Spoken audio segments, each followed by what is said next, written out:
आचार्य श्री श्यामचरण दास जी महाराज, उनकी भी जन्मभूमि अलवर ही है। जिन्होंने मुगल शासन काल में भक्ति की रक्षा की, जिन्होंने मुगल शासन काल में भक्ति को बचाए रखने के लिए, सनातन को बचाए रखने के लिए, भजन को बचाए रखने के लिए खूब लड़ाइयां लड़ी, ऐसे श्यामचरण दास जी महाराज, उनका भी प्रादुर्भाव इसी अलवर में हुआ। कई मुस्लिम भक्त भी थे उनके, और उनकी एक परम भक्ता थी जिनका पद मैं कभी कभी कथा में गाता हूं, सहजो बाई। भारत की पहली महिला संत श्री सहजो बाई, जिन्होंने विवाह नहीं किया, विरक्त भेष में रहकर के ठाकुर जी की प्राप्ति की और अपने गुरुदेव के प्रति आश्रित होकर के, गुरुदेव के प्रति समर्पित होकर के संपूर्ण जीवन ठाकुर जी को अर्पित करने वाली ऐसी सहजो बाई। उनके गुरुदेव श्री श्यामचरण दास जी महाराज, उनकी जन्मस्थली भी अलवर है और पास के वन्य प्रदेश में ही उनका स्थान है। ये हमको पहले नहीं पता था, ये यहां आके पता चला। अब धीरे धीरे रहस्य खुलते जा रहे हैं और अभी अभी एक रहस्य और उद्घटित हुआ कि अलवर में महाप्रभु जगन्नाथ जी का भी सुंदर स्थान है और वहां के सेवाधिकारी जी आज आए हैं। आज जगन्नाथ जी का दर्शन करने के लिए भी हम कथा करने के बाद जाएंगे, उनको भी प्रणाम करने के लिए जाएंगे। तो अद्भुत अद्भुत रहस्य और अद्भुत भक्तों के प्रादुर्भाव का स्थान है अलवर। सहजो बाई, उनका चरित्र मैं कभी कभी कथा में सुनाता हूं। श्री श्यामचरण दास अपने गुरुदेव के प्रति इतनी समर्पित थी कि एक दिन उन्होंने अपने गुरुदेव को अपनी कुटिया पर आमंत्रित किया पधरामनी के लिए। तो गुरुदेव जा रहे हैं सहजो बाई के यहां और उसी समय ठाकुर जी ने मन बनाया मैं भी सहजो बाई के यहां जाऊंगा, जाके देखूं ये गुरु को पहले प्रणाम करेगी कि मुझे। सहजो बाई की कुटिया के द्वार पर जाने वाले मार्ग पर दो तेज आ रहे हैं एक साथ, एक गुरु हैं और दूसरे गोविंद हैं। सहजो बाई मन में सोच रही है कि ये क्या हो रहा है, ठाकुर जी भी आ रहे हैं, गुरु जी भी आ रहे हैं, पहले मैं किसकी आरती करूं, पहले मैं किसको प्रणाम करूं। सब लोग जानते हैं गुरु गोविंद दोनों खड़े काके लागू पाए, बलिहारी गुरुदेव की जो मोह गोविंद दियो बताए। अब इसके अनेक अर्थ लोग करते हैं, पर सहजो बाई ने जो किया वो श्रवणीय है। जब ये चरित्र में पढ़ रहा था तो मैंने विचार किया, आप भी विचार करो कि अगर आपके द्वार पर भी गुरु और गोविंद दोनों आ जाएं तो आप पहले किसका स्वागत करोगे। कई लोग थोड़ी बात प्रकाशित करने के लिए ऐसा बोल सकते हैं कि हम गुरु का स्वागत पहले करेंगे, लेकिन वास्तविकता यह है कि गुरु गोविंद दोनों आ गए तो आप गोविंद का स्वागत पहले करोगे। लेकिन सहजो बाई ने क्या किया, जैसे ही देखा कि ठाकुर जी और गुरु जी दोनों आ रहे हैं तो थाल रख करके दौड़ करके आगे गई और ठाकुर जी का हाथ पकड़ के अपने पास लेकर के आई और थाल ठाकुर जी के हाथ में रख करके बोली मेरे गुरुदेव आ रहे हैं, पूजा करो। मेरे गुरुदेव आ रहे हैं, इनका तिलक करो, इनके ऊपर अक्षत डालो, इनको माला पहनाओ, इनकी आरती करो।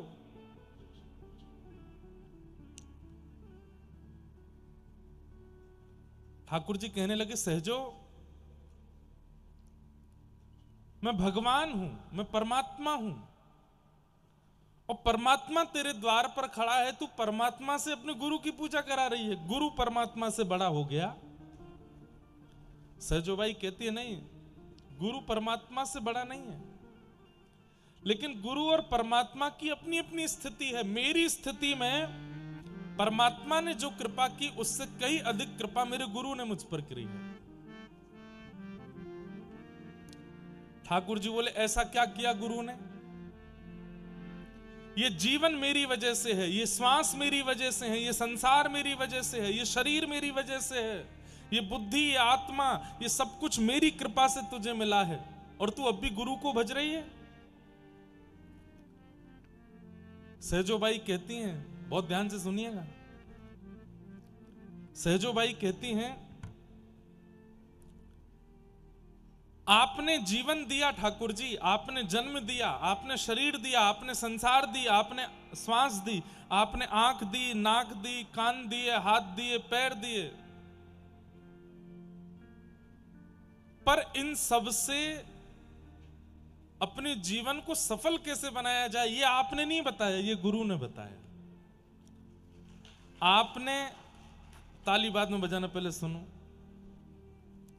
कई स्कूल के बच्चे ऐसे होते हैं, हमारे स्कूल में भी एक हमारा मित्र था, जैसे टीचर क्वेश्चन करते हैं ना, हाँ भाई इसका उत्तर कौन देगा, तो सबसे पहले हाथ ऊपर कर लेता, इतनी जोर से हाथ ऊपर, सर सर मैं, तो टीचर को लगता है इसको सब पता है, इससे नहीं पूछूंगा, और दूसरे से पूछते।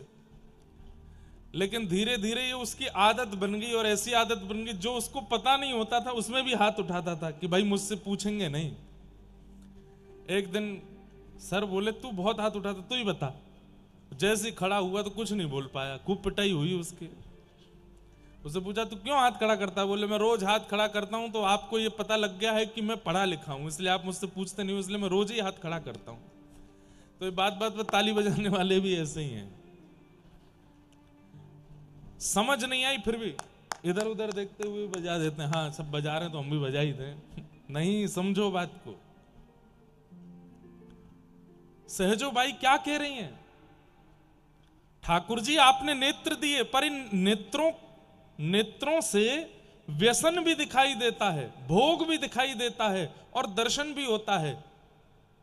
व्यसन देखना चाहिए कि ठाकुर जी को देखना चाहिए, ये आपने नहीं बताया, ये गुरुदेव ने बताया। इन कानों से भद्दे गीत भी सुने जाते हैं और कथा भी सुनी जाती है, पर कथा ही सुननी चाहिए, ये गुरुदेव ने बताया। इस जीव से मांस भी खाया जाता है, मदिरा भी पी जाती है, और प्रसाद भी पाया जाता है, पर प्रसाद ही पाना चाहिए, ये गुरुदेव ने बताया। इस शरीर से संसार के विषय भोगों को भोगा जाता है, परंतु इस शरीर से दंडवती परिक्रमा करनी चाहिए, ठाकुर जी का सेवा मार्जन करनी चाहिए, कथा कीर्तन में नृत्य करना चाहिए, ये गुरुदेव ने सिखाया। आपने शरीर दिया, जीवन दिया, जन्म दिया, पर इस शरीर का वैकुंठ कैसे प्राप्त हो ये तो गुरुदेव ने बताया ना, इसलिए मैं आपसे पहले गुरुदेव को वंदन करूंगी। हाँ अब ये बात ठीक थी। तब सहजोबाई ने एक पद गाया अपने गुरुदेव के लिए। कौन गुरुदेव? जो इसी अलवर के निवासी श्री श्यामचरण दास जी महाराज। उनका चरित्र मैं सुनाऊंगा जरूर, ताकि आप लोगों को पता चले कि आप जिस नगरी में रहते हैं वहां के आचार्य कैसे हैं। उनका एक पद है, गुरु ना बिसारूं, ध्यान से सुनिएगा। गुरु ना बिसारूं मैं राम तज डारूं, गुरु ना बिसारूं मैं राम तज डारूं, गुरु ना बिसारूं राम तज डारूं। गाइए, गुरु ना बिसारूं मैं राम तज डारूं। सहजोबाई कह रही है मुझे नरक जाने से डर नहीं लगता, मैं स्पष्ट बोल रही हूं, मैं राम जी को छोड़ दूंगी लेकिन अपने गुरु को नहीं छोड़ सकती।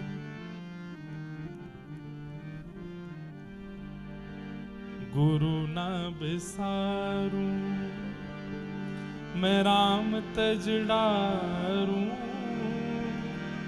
गुरु ना बिसारूं मैं राम तज डारूं, गुरु ना बिसारूं मैं राम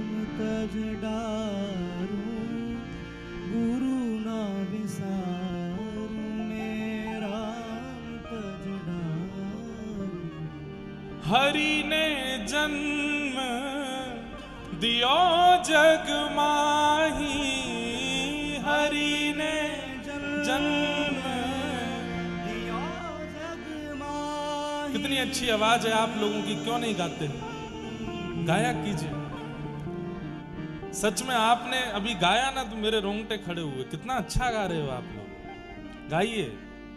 हरि ने जन्म दियो जग माही, हरि ने जन्म दियो जग माही। हाँ गुरु ने आवा गवन छुड़ाई, गुरु ने आवा गवन छुड़ाई। गुरु के सम हरि हूँ न निहारूं, गुरु न बिसारूं, मैं राम तज डारूं। गुरु के सम हरि हूँ न निहारूं, गुरु न बिसारूं, मैं राम तज। भैया इतना समर्पण आज की तारीख में किसी के अंदर नहीं होगा। पत्नी कहती है कि वो अपने पति से बहुत प्रेम करती है, बहुत प्रेम करती है। ऐसे पतियों को चाहिए कि आज ही घर जाइए और हंसते हुए पत्नी से बोलिएगा, मैंने आज से अपनी जॉब छोड़ दी, दुकान बेच दी। बोले क्यों? बोले कुछ नहीं, बस तुमको समय नहीं दे पा रहा था ना, अब घर ही रहूंगा, अब तुम्हारे पास ही रहूंगा, 24 घंटे मुझे देखती रहना। 1 दिन 2 दिन 3 दिन 4 दिन हफ्ता भर बाद कहोगे, देवी जी रोटी दे दीजिए, बनी हुई रखी है, सुबह की खा लीजिए। अरे क्यों? आप तो रोज नहीं बनाती हो। अब काम नहीं करोगे, धंधा नहीं करोगे तो क्या फिर यहाँ आटा खत्म होता जा रहा है, धन पैसे का कोई जुगाड़ नहीं है, और आ जाते हो पूरे दिन खाते रहते हो, लंबोदर होते जा रहे हो, पड़े रहते हो पूरे दिन बिस्तर पर, करते धरते कुछ हो नहीं हो। अब ठंडी ही खा लो। अच्छा ठंडी रोटी तो खा लेंगे, सब्जी नहीं बनी, छिलके वाली दाल है, उसी से ही पेट भरो। ये बात हम पत्नियां सोच सकती हैं, पति भी सोच सकते हैं, बच्चे भी सोच सकते हैं, संबंधी सब सोच सकते हैं कि ऐसा नहीं होगा कभी, हो जाता है, होता है। जिस दिन आप किसी के लायक नहीं रहोगे ना, आपसे अत्यंत प्रेम करने वाला व्यक्ति भी आपसे दूरी बना लेगा, क्योंकि आप उसके लायक नहीं रहे। जिस दिन ये सुंदरता जाने लगेगी, जिस दिन ये शरीर जर्जर होने लगेगा, जिस दिन कमाई करके नहीं दे पाओगे, जिस दिन उनकी इच्छाएं पूर्ति नहीं कर पाओगे, सुर नर मुनि जन की यह रीति, स्वार्थ लाग करहि सब प्रीति, जिस दिन उनका स्वार्थ खत्म हुआ, आप छोड़ दिए जाओगे। समर्पण नाम की वस्तु, विश्वास नाम की वस्तु संसार में अब बची नहीं है। लेकिन ऐसी स्थिति में सहजोबाई कह रही है, मैं हरि को छोड़ सकती हूं पर अपने गुरु को नहीं। हरि ने 5 चोर दिए माही, हरि ने 5 चोर दिए माही, हरि ने 5 चोर दिए माही, हरि ने 5 चोर दिए माही। कौन से 5 चोर हैं? पहली चोर आंख, दूसरी चोर नाक, तीसरी चोर जीभ, चौथी चोर कान और 5वीं चोर त्वचा। ये 5 चोर हैं। आंखें रूप चुराती हैं, नाक सुगंधी चुराती है, जीभ, अरे महाराज जलेबी खरीदी नहीं हो लेकिन बनती हुई देख लो तो अपने आप स्वाद आ जाता है जीभ में। कितनी बड़ी चोर है, लूली बाई। इसका मैंने नाम रखा है लूली बाई। क्या नाम है? एक भी हड्डी नहीं है लेकिन आपकी सारी हड्डी टुड़वा सकती है।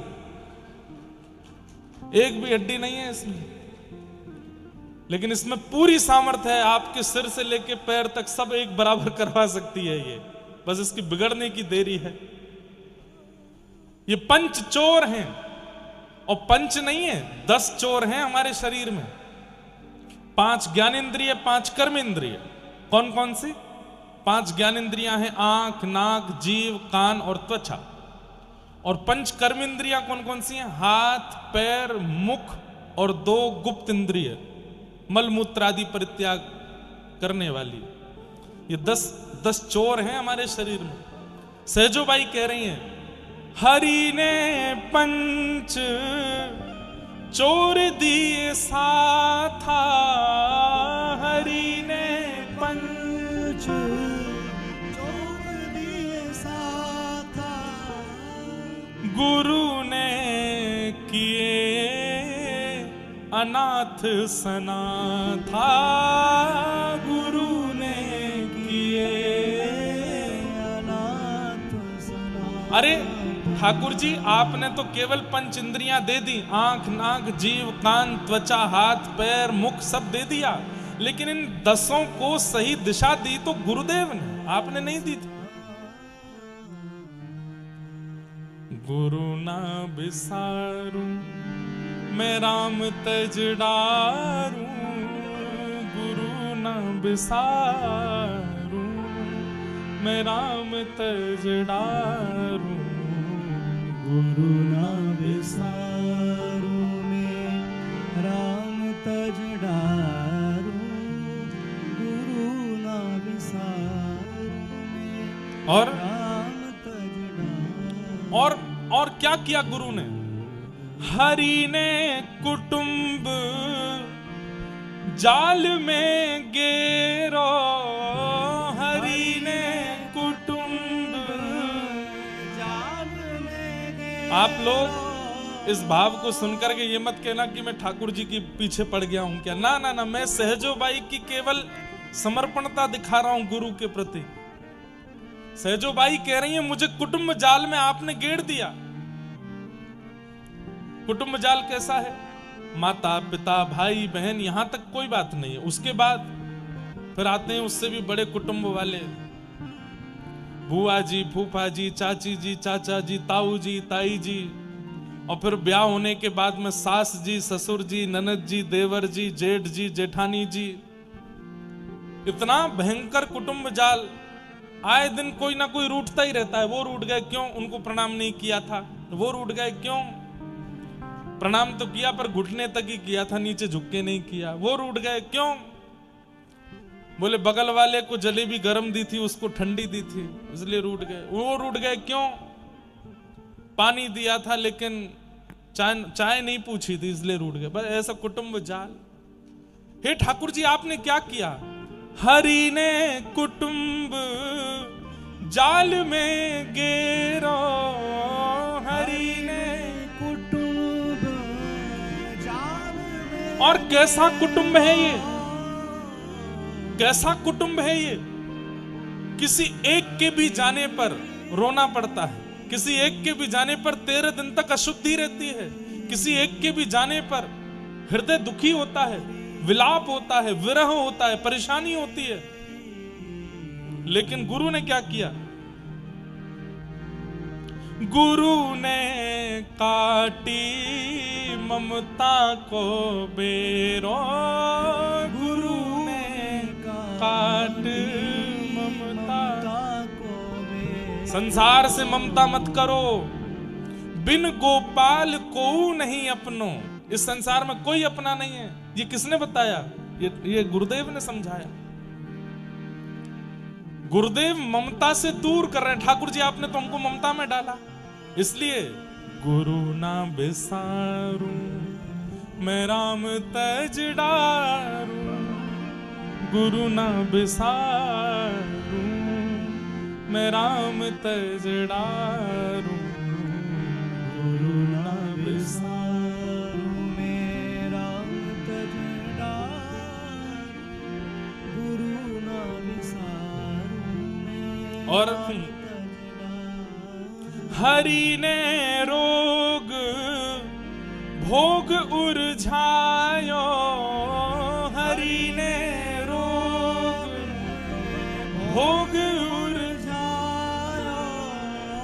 कभी पीलिया हो गया, कभी मच्छर काटने से क्या होता है, हाँ मलेरिया हो गया, कभी कोई रोग हो गया, घुटने खराब हो गए, हड्डियां खराब हो गई, दांत टूट गए, आंखों से दिखना बंद हो गया।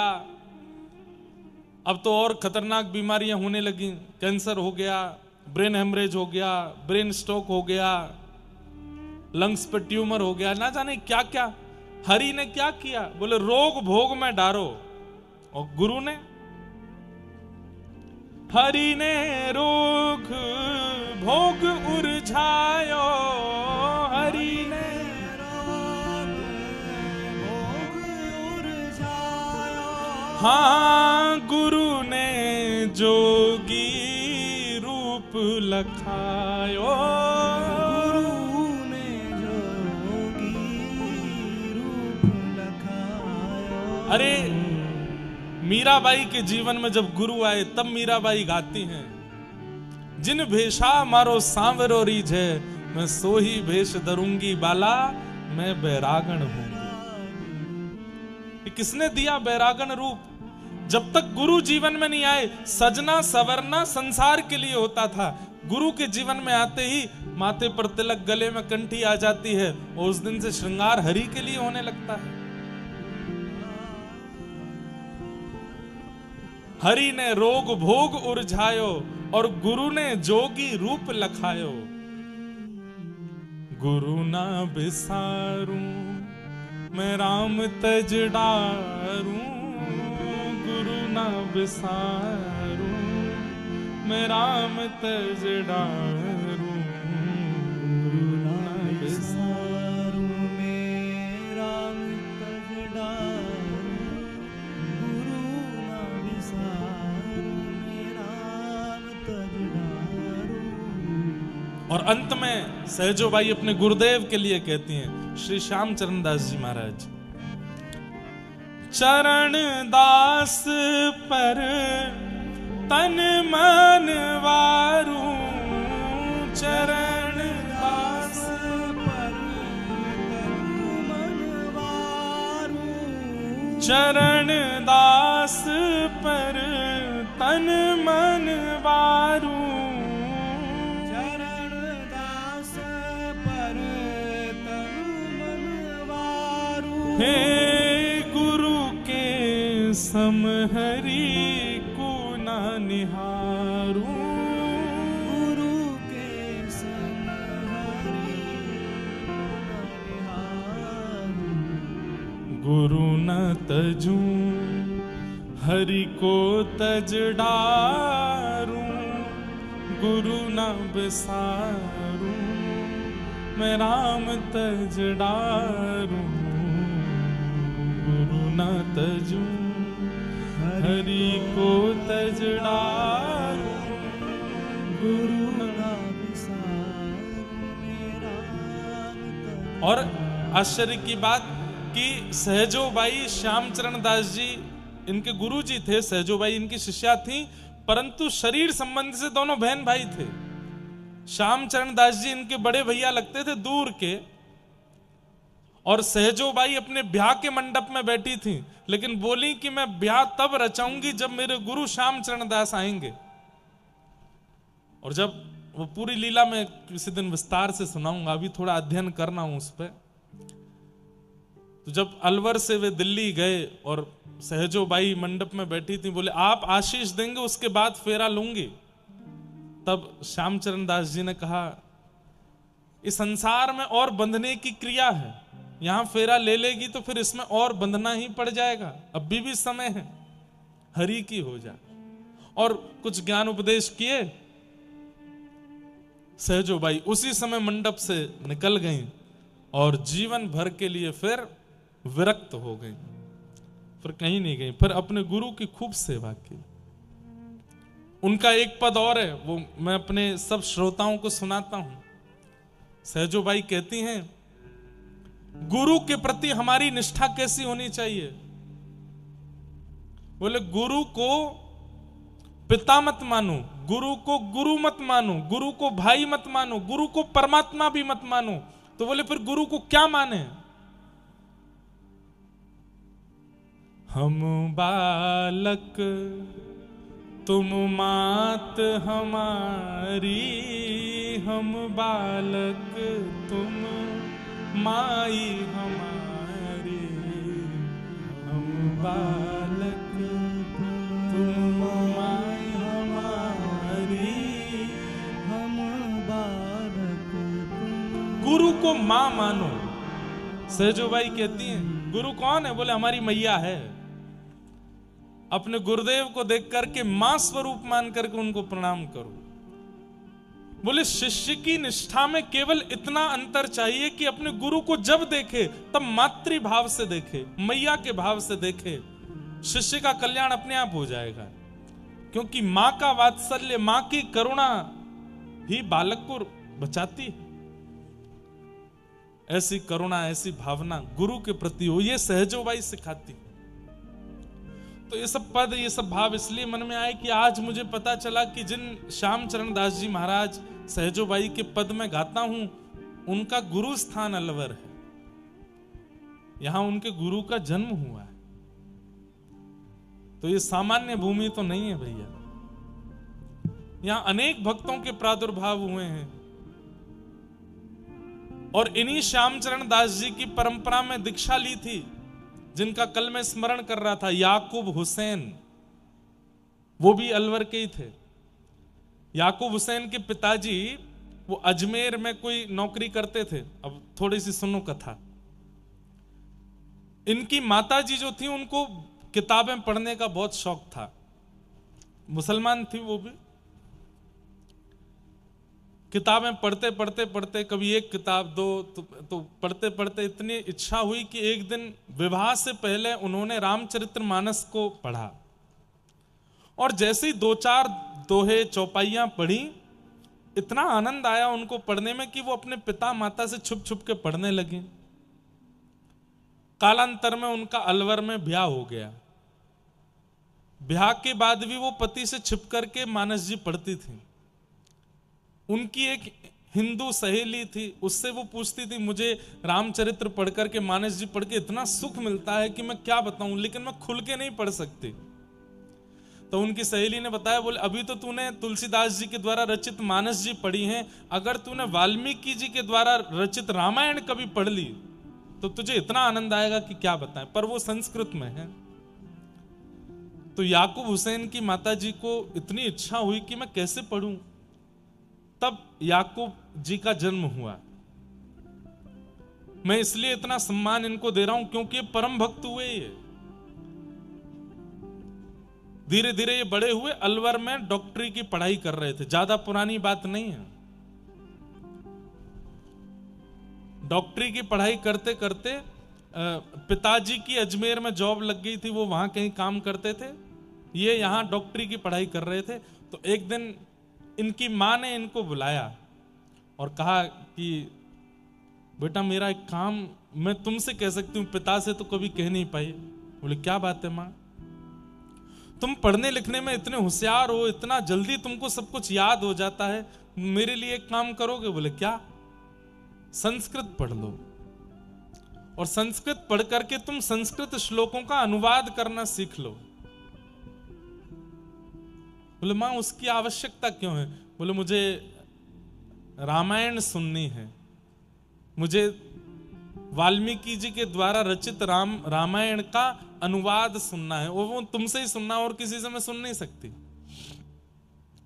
उन्होंने कहा मां ये तो बहुत अपराध है ना, हमारे कौम में तो ये अधिकार नहीं है। बोले इसीलिए तो छुप करके तुम पढ़ लो। तो अलवर के बड़े बड़े पंडितों के पास याकूब जी गए, लेकिन किसी ने भी उनको पढ़ाया नहीं। बोले अरे तुम मांस खाते हो, ऐसे ऐसे करते हो, हम कैसे पढ़ा दें? इन्होंने ये बात अपनी मां से जाके कही, तो मां ने कहा तो बेटा तू एक काम कर, तू मांस छोड़ दे। उन्होंने मां से कहा मां वो साल भर में हमारे कई त्योहार आते हैं, उसमें तो खाना पड़ता है। बोले कि मैं तेरे लिए कुछ ऐसा बना दूंगी, सबको लगेगा कि तू वही खा रहा है, लेकिन वो नहीं होगा, तू छोड़ दे मांस। तो इन्होंने मांस छोड़ दिया, और एक पंडित जी को इन्होंने विश्वास आश्वासन दे दिया कि मैंने मांस छोड़ दिया, मुझे संस्कृत पढ़ाई है। तो रात्रि की बेला में जब पूरा नगर सोता था तब पंडित जी इनको संस्कृत पढ़ाते थे। 6 महीने में संस्कृत का अध्ययन करके इतने विद्वान हो गए याकूब, उन्होंने पूरी वाल्मीकि रामायण अपनी माता जी को सुनाई। यहां सामने बैठ के मां रोती थी और यहां सुनाते सुनाते याकूब रोते थे। इतना दोनों का प्रेम हो गया राम जी से। अब तो कुछ महीनों बाद रामायण पूरी हो गई, तो इनके मन में इच्छा होने लगी मैं और क्या पढ़ूं और क्या पढ़ूं। तब इन्होंने अपने उन्हीं गुरुदेव पंडित जी से पूछा मैं और क्या पढ़ूं। तब इन्होंने कहा रामायण हो गई, अब गीता पढ़ो। तो उन्होंने गीता पढ़ी तो इनको और आनंद आया। बोले कि ऐसा लग रहा है कि मैं प्यासा रह गया हूं, कुछ बताइए ना मैं क्या पढ़ूं। अपनी डॉक्टरी की पढ़ाई भी कर रहे थे। तब पंडित जी ने इनसे कहा एक काम करो, तुम श्रीमद् भागवत पढ़ो। तब इन्होंने श्रीमद् भागवत का अध्ययन किया। प्रथम द्वितीय तृतीय चतुर्थ पंचम षष्ठम सप्तम अष्टम नवम दसम स्कंद तक इन्होंने पढ़ लिया। 10वें स्कंद में जैसे ही गोपी गीत आया तब कथामृतम तप्त जीवनम कविभिरीडितम कल्मषा। बस रुक गए वहीं पर और सालों साल निकल गए। गोपी गीत से आगे पन्ना पलट ही नहीं पाए, बस रोते रहते और गोपी गीत को पढ़ते रहते। याकूब हुसैन अलवर के किसी विद्यालय की लाइब्रेरी में पढ़ने जाते थे और बस रोते रहते थे मैं क्या करूं। ये कितना प्रेम है, ये कितना रस है। ये गोपियां जिन कृष्ण के लिए गा रही हैं, मेरे को उनके दर्शन की इच्छा हो रही है, उनकी झांकी देखनी है, उनका स्वरूप देखना है। तभी एक दिन ये लाइब्रेरी में पढ़ रहे थे तो सामने वाली बेंच पर एक व्यक्ति आकर के पढ़ने लगा। इन्होंने जैसे ही उसको देखा तो उसके माथे पर तिलक था, गले में कंठी माला थी और हाथ में नाम जप चल रहा था और वो पन्ने पलट के पढ़ता जा रहा था, नाम जप कर रहा था। इनको लगा ये मुझे कुछ बता सकता है। तब इन्होंने उस व्यक्ति से बात की। बोले कि आप हिंदू हो? बोले हाँ। ये क्या कर रहे हो आप हाथ में? बोले माला जप रहे हैं। बोले इससे क्या होता है? बोले इससे हमारे ठाकुर श्री राधा मोहन प्रभु दर्शन देंगे, नाम जप से दर्शन होता है। तो याकूब जी बोले ये मुझे दे दो, मैं भी जप लूं, मैं भागवत पढ़ता हूं, मेरी भी दर्शन की इच्छा है। बोले ये मैं नहीं दे सकता, ये तो कोई आचार्य देते हैं, ये तो कोई महापुरुष देते हैं, दीक्षा देते हैं, दीक्षा में नाम देते हैं, उसके जाप से ही ठाकुर जी का अनुभव होता है। अच्छा भैया एक बात बताओ, तुम्हारे यहां केवल हिंदुओं को ही दीक्षा लेने का अधिकार है, मुसलमान नहीं ले सकते? उन्होंने कहा ले सकते हो, बस तुम्हारे कौम के लोग तुमको कुछ कहे नहीं। बोले कि उनसे तो मैं छुपा लूंगा, पर मैं किनसे दीक्षा लूं? तब उन्होंने कहा हमारे अलवर के ही जन्मे हैं लेकिन जयपुर में विराजते हैं श्री श्यामचरण दास जी महाराज, उनके पास जाओ। तब आपने संभवतः श्यामचरण दास जी या उनकी परंपरा के कोई आचार्य, में से भूल हो रही होगी, या सरस माधुरी जी संभवतः, उनके वे अलवर आए थे और ये उनका सत्संग करने के लिए गए थे। सत्संग में सब लोग बैठ करके आनंदित हुए, लेकिन सत्संग विश्राम के बाद सब उठ के चले गए, पर कोने में बैठे याकूब हुसैन बस रोते रहे रोते रहे। और जैसे ही सरस माधुरी जी उनके पास गए, चरणों से लिपट गए, बोले कि अब और कोई इच्छा नहीं, बस ठाकुर जी से मिला दीजिए आप। तब उन्होंने इनको नाम प्रदान किया, कंठी प्रदान की, तिलक प्रदान किया और इनका नामकरण कर दिया सनम सखी। तुम्हारा नाम सनम सखी।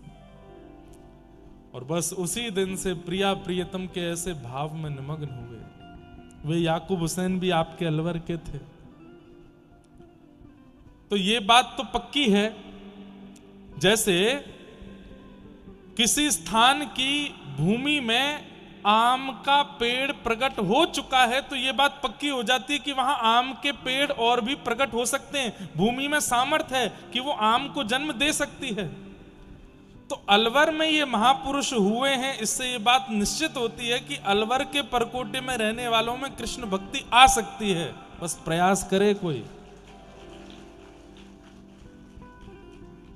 प्रयास करना ना करना ये आपके ऊपर निर्भर होता है। तो ऐसी अलवर की भूमि है, आप सबको हम प्रणाम करते हैं। ऐसे आचार्यों की भूमि पर आप रहते हैं। तो ये एक दिन में जो हमको पता चला अलवर के बारे में, जो हमने ग्रंथों से पढ़ा, कुछ अपने मित्रों से पूछा, ये हमारी खोजबीन है। अभी और 6 दिनों में क्या क्या मिलेगा ये तो ठाकुर जी जाने, अद्भुत है।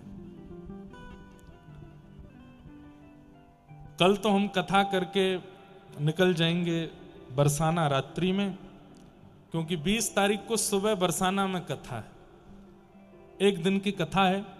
वहां पर हमारे परम पूजनीय प्रातस्मरणीय श्री विनोद बिहारी दास बाबा, उनके मन में एक संकल्प प्रकट हुआ कि बरसाना में जो प्रेम सरोवर है, वहां श्री प्रिया प्रियतम का प्रथम मिलन हुआ था। और वहां कोई भी जा नहीं पाता, इतनी ज्यादा भीड़ भी नहीं होती, और वहां कोई ऐसा मंदिर भी नहीं है जहां पर प्रिया प्रियतम का युगल सरकार विराज रहे हों। तो बाबा की इच्छा थी कि वहां एक मंदिर बने।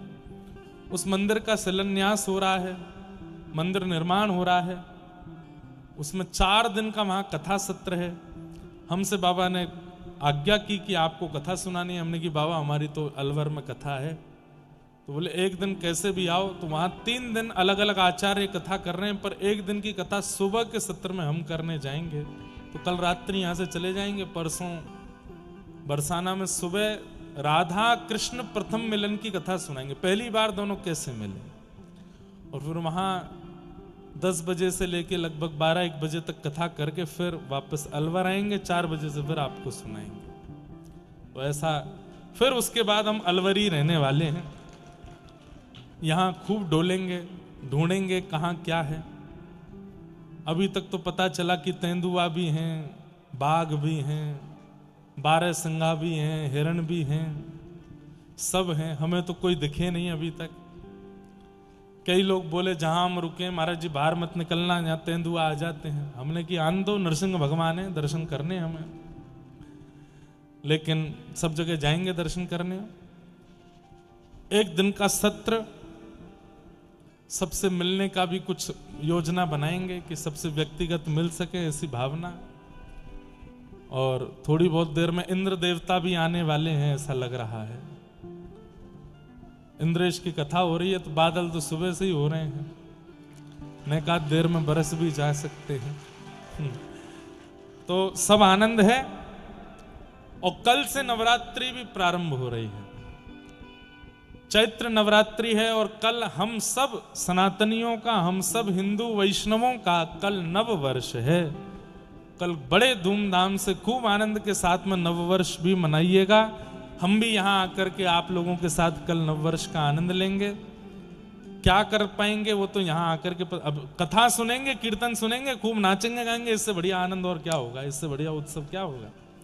पर आप सब लोग कल सुबह जल्दी उठ करके ठाकुर जी को प्रणाम, माता पिता को प्रणाम, गुरुदेव को प्रणाम, तुलसी जी को प्रणाम, धामों का चिंतन करके कभी कोई दिव्य मंदिरों में जाके ठाकुर जी को प्रणाम करना। ये वर्ष मेरा मंगलमय हो, इस वर्ष में मेरे अंदर और भक्ति बढ़े, ऐसी कृपा कीजिएगा। हम लोगों का कल नव वर्ष है, बड़े आनंद के साथ हम लोग कल उसको मनाएंगे और नवरात्रि का भी सुख लेंगे। बंधुओं, प्रथम स्कंद में हम लोग प्रवेश करते हैं, फिर नवरात्रि में क्या करना है वो भी मैं आज आपको बता के जाऊंगा। आइए भागवत के कल महात्मा को सुना, आज प्रथम स्कंद से प्रारंभ करते हैं।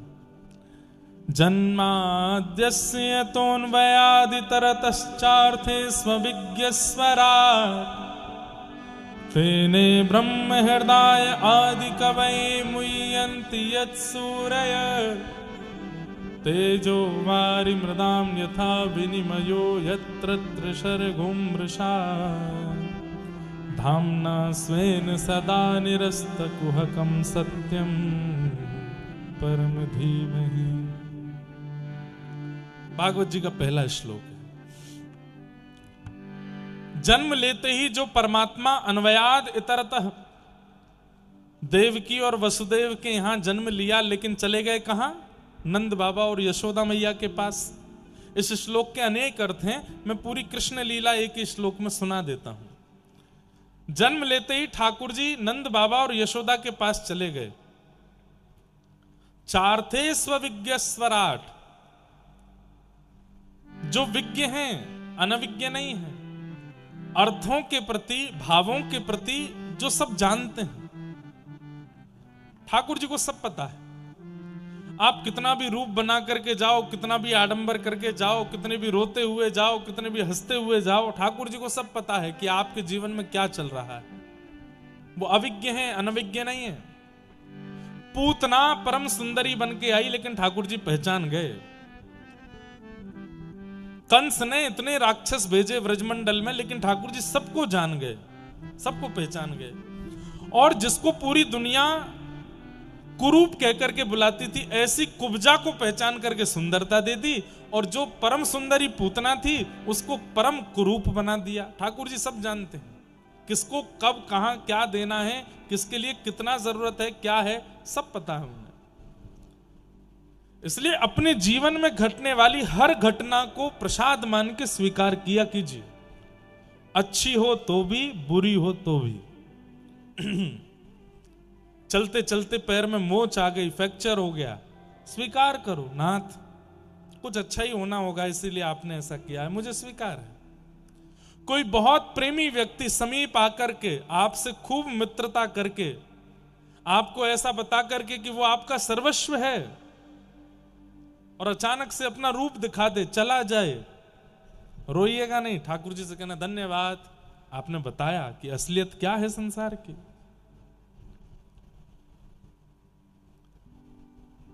आवागमन, मिलन विछुड़न, संयोग वियोग, जीवन में जो कुछ भी मिले सबको प्रसाद मानिए। क्यों? क्योंकि ठाकुर जी आपके लिए जो आवश्यक है वही दे रहे हैं।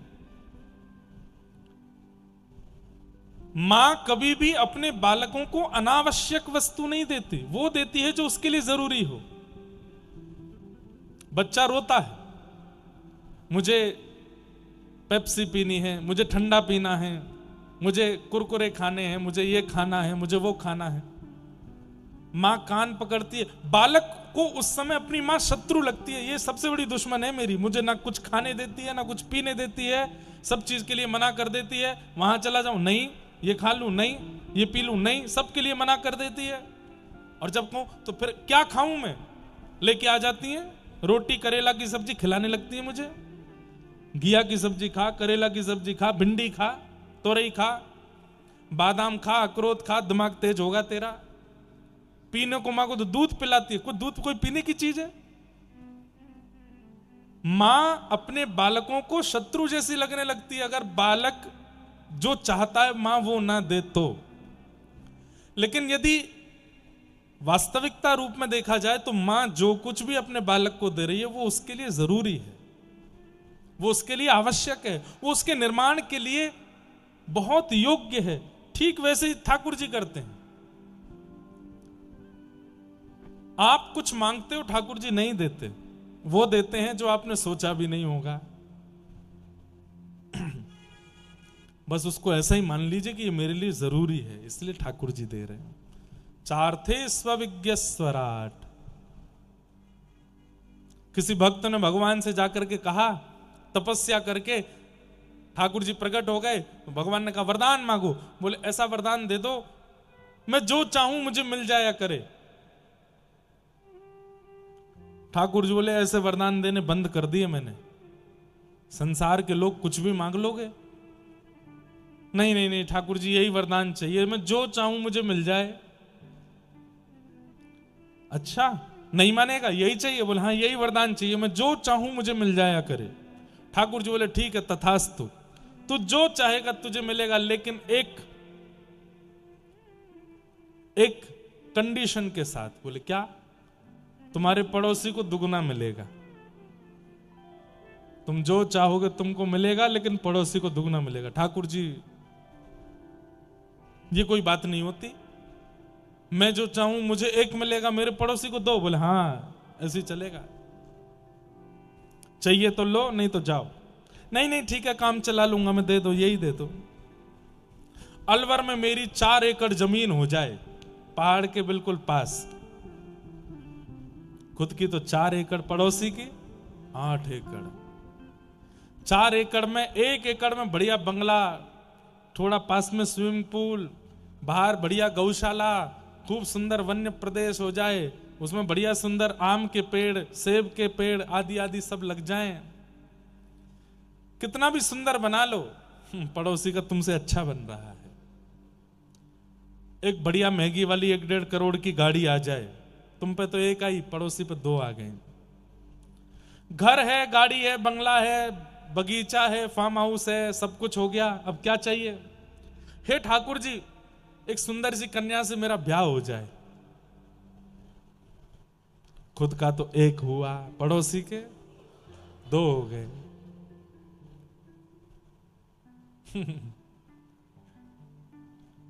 आप बताइए, क्या वह व्यक्ति जीवन भर संतुष्ट रहा होगा? नहीं, तो भी नहीं रह पाया,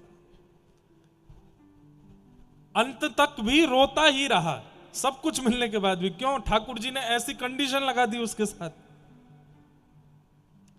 इसलिए अपनी इच्छा मत बताइए, क्योंकि आप जो मांगेंगे, आपकी बुद्धि इतनी है, इतना ही मांग पाओगे। ठाकुर जी पे छोड़ो। मैं प्रयास कर रहा हूं, मैं पढ़ रहा हूं, मैं मेहनत कर रहा हूं, मैं प्रयास कर रहा हूं, देना ना देना मेरे लिए जरूरी ना जरूरी, ये आपके हाथ। सब जानते हैं इस बात को। अर्जुन से भगवान ने कहा, तू केवल युद्ध कर, तेरा काम केवल इतना, धनुष उठा, बाण लगा, चढ़ा, मार। जीतना हारना ये तेरे हाथ में नहीं है, वो मुझ पर छोड़। क्या जरूरी है मैं देख लूंगा। हमारा अधिकार कर्म पर है, फल पर नहीं। ठाकुर जी सब जानते हैं, थोड़ा छोड़ के देखिए। अच्छा चलो एक काम करो, आज तारीख क्या है? 18 मार्च 2026। 18 मार्च 2027 तक ठाकुर जी पे छोड़ के देख लो, फिर 19 मार्च 2027 को अपने ऊपर ले लेना सब।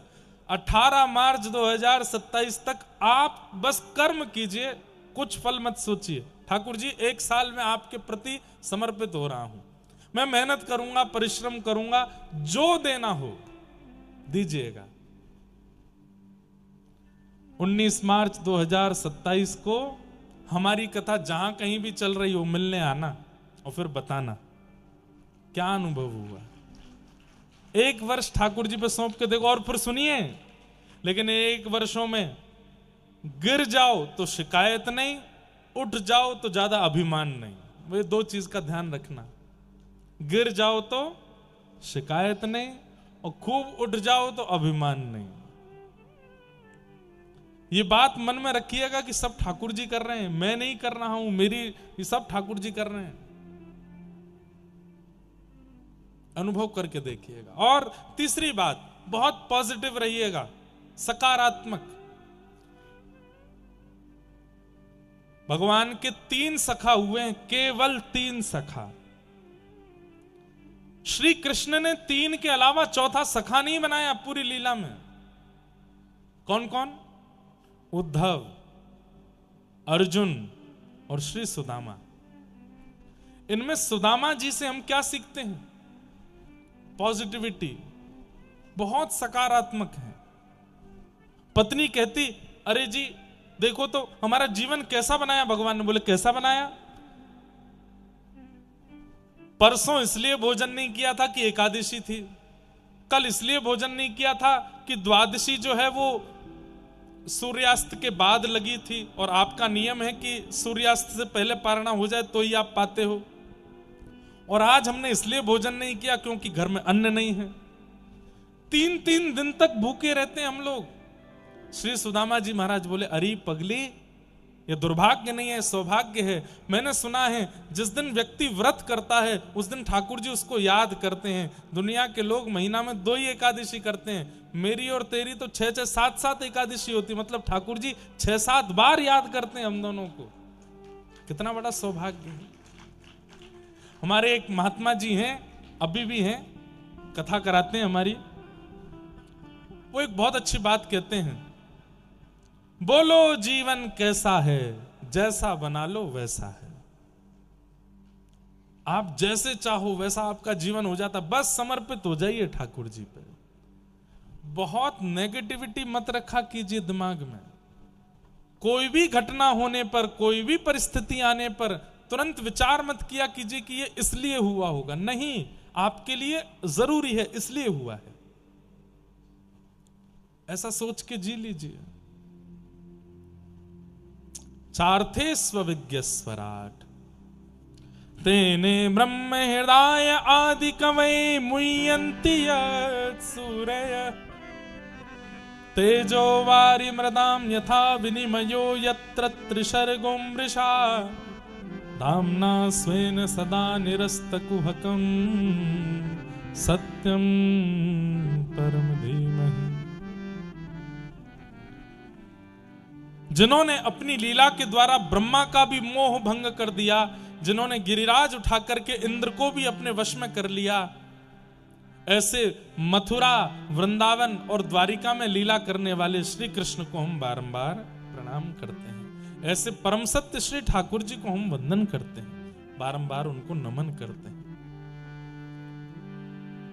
धर्म प्रोजित कैतवोत्र परमो निर्मत्सराणां सताम् वैद्यं वास्तवमत्र वस्तु शिवदं तापत्रयोन्मूलनम् श्रीमद्भागवते महामुनिकृते किं वा परैरीश्वर सद्यो हृदयवरुध्यते त्रिकृतभिः शुश्रूषुभिस्तत्क्षणात्। बंधुओं, जब मैं श्लोक गाऊं ना, उस समय आंख बंद कर लिया कीजिए। क्यों? साक्षात कृष्ण हैं। तेनेयम वांगमयी मूर्ति, ये आपके सामने जो ग्रंथ हैं, ये पुराण नहीं है, ग्रंथ नहीं है, किताब नहीं है, साक्षात ठाकुर जी हैं। और जब इनका श्लोक गाया जाता है, भागवत जी का श्लोक उच्चारण किया जाता है, उस समय विचार किया कीजिए कि ठाकुर जी का कोई अंग है और किसी अंग का स्मरण करो। या तो भुजा दिखेगी, या चरण दिखेंगे, या उदर दिखेगा, या ग्रीवा दिखेगी, या गाल दिखेगा, या कोई ठाकुर जी का केश दिखेगा, कुछ भी दिखेगा, वही श्लोक है। श्रीमद् भागवत के 18,000 श्लोक सब भगवान के अंग हैं, बस उसका अनुभव होना चाहिए। तो जब भी श्लोक गायन हुआ करे, अपने हृदय की किसी प्रिय मूर्त को स्मरण करके उस श्लोक को श्रवण, भले ही समझ में ना आवे फिर भी सुनो। धर्म प्रोजत कैतवोत्र परमो निर्मत्सराणां सताम्। विषय, अधिकारी, संबंध और प्रयोजन, 4 बातें हैं, बहुत ध्यान से सुनिएगा। श्रीमद् भागवत का विषय क्या है, क्यों सुन रहे हैं आप लोग? तब कहते हैं हमारे चित्त में परम धर्म का प्रादुर्भाव हो, इसलिए। धर्म और परम धर्म में अंतर क्या है? धर्म किसे कहते हैं? सुबह उठ करके मंदिर जाना, सुबह उठ करके शंकर जी पर जल चढ़ाना, हनुमान चालीसा का पाठ करना, तिलक लगाना, जनेऊ धारण करना, शिखा रखना, वैदिक नियमों का पालन करना, धर्म शास्त्र की विधियों का पालन करना, मातृ पितृ गुरु चरण कमलों में खूब निष्ठा रखना, ये सब धर्म है। लेकिन परम धर्म क्या है? ठाकुर जी को अपना कोई संबंधी मान करके उनसे प्रेम करना, ये परम धर्म है। भगवान को भगवान मान करके भजना, स्वयं को भक्त मानना, ये धर्म है। लेकिन ठाकुर जी को अपना कोई संबंधी मान करके उस संबंध का निर्वहन करना, ये परम धर्म है। समझ में आई बात? वे भगवान हैं और मैं जीवात्मा हूं, मैं भक्त हूं, ये धर्म है। पर वो मेरे लाला हैं, मैं उनकी मैया हूं, ये परम धर्म है। वो मेरे पति हैं, मैं उनकी प्रियतमा हूं, ये परम धर्म है। वो मेरे सखा हैं, मैं उनका सखा हूं, ये परम धर्म है। वे मेरे गुरु हैं, मैं उनका शिष्य हूं, ये परम धर्म है। ठाकुर जी से कोई संबंध मानना, ये परम धर्म है। प्रिय भक्ति करना, प्रेम लक्षणा भक्ति करना, ये परम धर्म है। और ये बात मैं कोई मन से नहीं कह रहा हूं, श्रीमद् भागवत में ही लिखा है। परम धर्म किसे कहते हैं?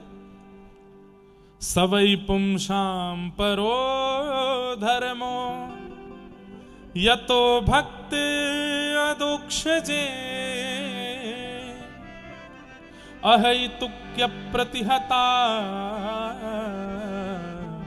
ययात्मा संप्रसीदति। ठाकुर जी के प्रति प्रेम लक्षणा भक्ति मतलब संबंध युक्त भक्ति करना, ये परम धर्म है। अब ठाकुर जी आपके कौन हैं, ये अपने आप से पूछो, आपके क्या लगते हैं। मैं एक जगह कथा में ये बात बता रहा था कि ठाकुर जी सांकेतिक रूप से कभी कभी बता देते हैं कि उनका आपसे क्या संबंध है। तो एक बहन ने अगले दिन मुझे लिख करके भेजा, बोले महाराज जी मुझे एक संकेत आता है, मैं इस संकेत से क्या समझूं कि ठाकुर जी मुझे क्या मानते हैं। मैंने कहा क्या दिखता है, तो नीचे लिखा था कि मुझे होली का दर्शन होता है, एक दूसरे के गालों पर रंग लगाए जा रहे हैं, पिचकारी चल रही है, एक दूसरे पर रंग डाला जाला है। मैं इससे क्या समझूं कि ठाकुर जी मुझे क्या मानते हैं। मेरे मन में आया, मैंने की होली का प्रारंभ होलिका दहन से होता, और होलिका जो थी वो प्रहलाद जी की बुआ थी।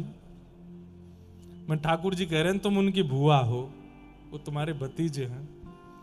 अगले दिन बहन बोली महाराज जी इतना खतरनाक परिचय दिया आपने, तो होलिका दहन से बता रहे हो कि मैं उनकी बुआ हूं।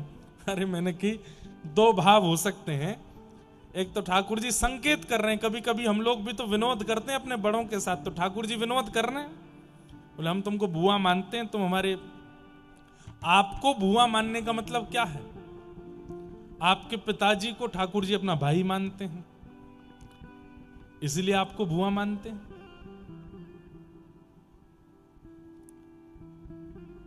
नहीं, आप बुआ कब बनोगे? जब आपके पिताजी ठाकुर जी के कौन हुए? ठाकुर जी के कौन हुए?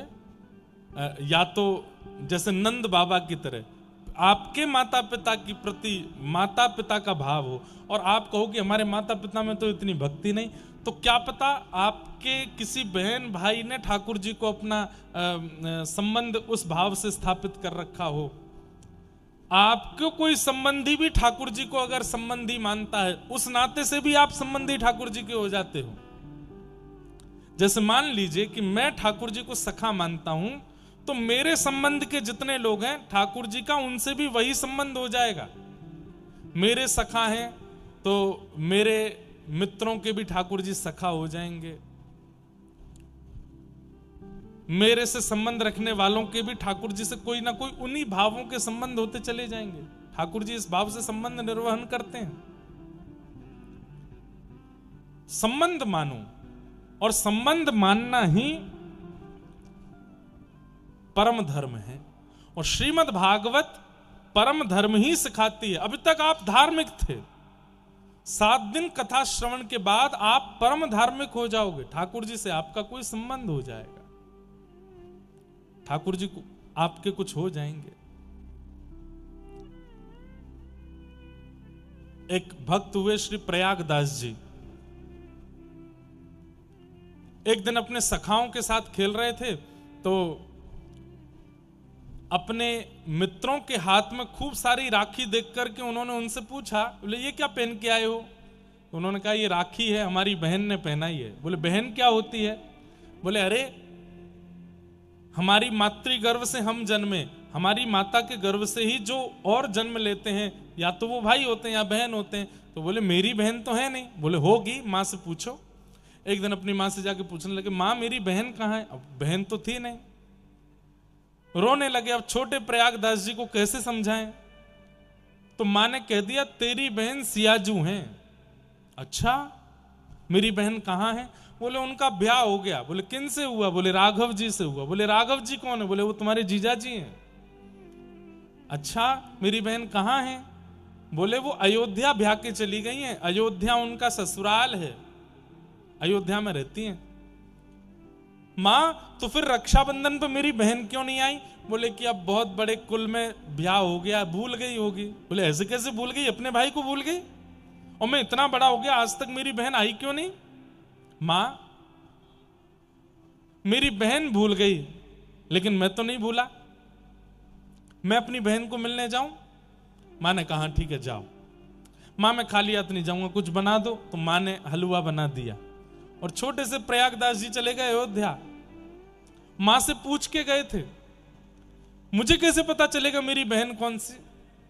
तो माँ ने बताया, आगे खूब सारे सैनिक चल रहे होंगे, पीछे खूब सारी सखियां चल रही होंगी, बीच में हाथी घोड़ा आदि आदि खूब सारे वाहन चल रहे होंगे, उन्हीं के मध्य में एक श्वेत हाथी होगा। श्वेत हाथी के ऊपर सुंदर मणियों से जड़ित एक सिंहासन होगा। उस सिंहासन पर सांवले सलोने कमल नेत्र जैसे तुम्हारे जीजाजी राम जी बैठे होंगे और उनके ठीक बगल में स्वर्ण जैसी कांति वाली तुम्हारी बहन बैठी होगी। इससे पता चल जाएगा कि तुम्हारी बहन है। छोटे से प्रयागदास जी चले गए अयोध्या। अयोध्या जाकर के ढूंढने लगे, मेरी बहन जी कहां हैं? अरे तुम्हारा भैया आया है, कहां हो बहन जी? एक दिन निकल गया, रोने लगे जोर जोर से, कैसी बहन हो? तुम्हारा भाई यहां आया है, तुमने जल भी नहीं पूछा, तुमने अन्न भी नहीं पूछा, अरे बैठने के लिए आसन तक नहीं दिया, कैसी बहन हो? कल सुबह तक यदि नहीं आई आप मुझसे मिलने तो मैं प्रण ले लूंगा कि जीवन में अपनी बहन से मिलने दोबारा अयोध्या नहीं आऊंगा। कैसी बहन हो?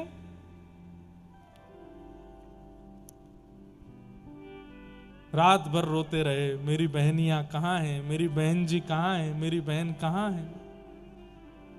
सूर्य उदय का समय होने लगा और ज्यादा तीव्रता से रोने लगे, अरे बहन मुझ पर थोड़ी तो दया करो, आ जाओ ना। इतने में ही ढोल नगाड़े ताशे सहनाइयां बजने लगी। तभी आपने उठ करके क्या देखा, खूब सारे सैनिक ढोल बजाते हुए चल रहे हैं, उसके पीछे खूब सारे सैनिक चिन्ह लेकर के चल रहे हैं, उसके पीछे घोड़ों पर सैनिक चल रहे हैं तलवार हाथ में लेकर के, खूब सारे हाथियों पर चंवर डोराते हुए खूब सारे सैनिक चल रहे हैं, सखियां आ रही हैं। तभी आप क्या देखते हैं, एक श्वेत हाथी आया और जरा दृष्टि ऊपर करके देखी तो आहा, सुंदर सुंदर मणियों से जड़ित सिंहासन। भीतर जैसे ही झांक करके देखा, नवकंज लोचन कंज मुख कर कंज पद कंजारुणौ, श्री रामचंद्र कृपालु भजमन हरण भव भय दारुणौ। आहा, नील सरोरुहुर श्री राघव जी बैठे हैं, अपने कमल नेत्रों से तिरछे कर करके एक दूसरे को देख रहे हैं। और जैसे ही दृष्टि बगल में पड़ी तो क्या देखते हैं, स्वर्ण जैसी कांति है और नेत्रों में छोटे छोटे अश्रु बिंद हैं। अपने भैया को देख करके श्री सियाजू बैठी, देख करके रोने लगे श्री प्रयागदास जी। तुरंत हाथी नीचे झुक गया और श्री जानकी जी तुरंत उतर के गई, दौड़ करके जाके प्रयागदास जी को अपने हृदय से लगा लिया। भैया आप आ गए, मैंने आने में विलंब किया, मुझे क्षमा करना। छोटे से प्रयागदास जी को गोद में उठा लिया सीता जी ने, ये तुम्हारे जीजा जी हैं, प्रणाम करो। राम जी को जाके प्रणाम करने लगे। इसी कलिकाल की घटना। बहनिया, मैं कल रात्रि से आया, मुझे जल भी नहीं पूछा, अन्न भी नहीं पूछा आपने। सीता जी और राम जी दोनों ने अपनी गोद में बैठाया, बोले हमें क्षमा कर दो, हम कहीं व्यस्त हो गए थे, चलो हम तुमको महल ले चलते हैं, वहां खिलाएंगे। नहीं, मैं वापस जाऊंगा, मैया अकेली मेरी बाट देख रही होगी, आप यहीं मुझे कुछ खिला दो। बोले यहां तो कोई सामग्री नहीं। प्रयागदास जी बोले माँ ने हलवा बनाया ना, मैं लाया हूं। तुरंत खोल करके दिया। श्री राघव जी सिया जी स्वयं पामे और अपने हाथ से प्रयागदास जी को पवामे। भैया आते रहना अयोध्या। बोले हाँ। आप कब आओगे? बोले मैं जल्दी आऊंगी, माँ से कहना। प्रयागदास जी नाचते खेलते हुए घर पहुंचे, मैया को जाकर के बताया, मेरी बहन इतनी सुंदर, मेरे जीजाजी इतने सुंदर, सब बताया। मां को विश्वास हो गया, क्योंकि प्रयागदास जी झूठ नहीं बोलते। बोले तुमने बहन से नहीं कहा कि एक बार आना? बोले मैं कह के आया हूं, वो आएंगी एक बार।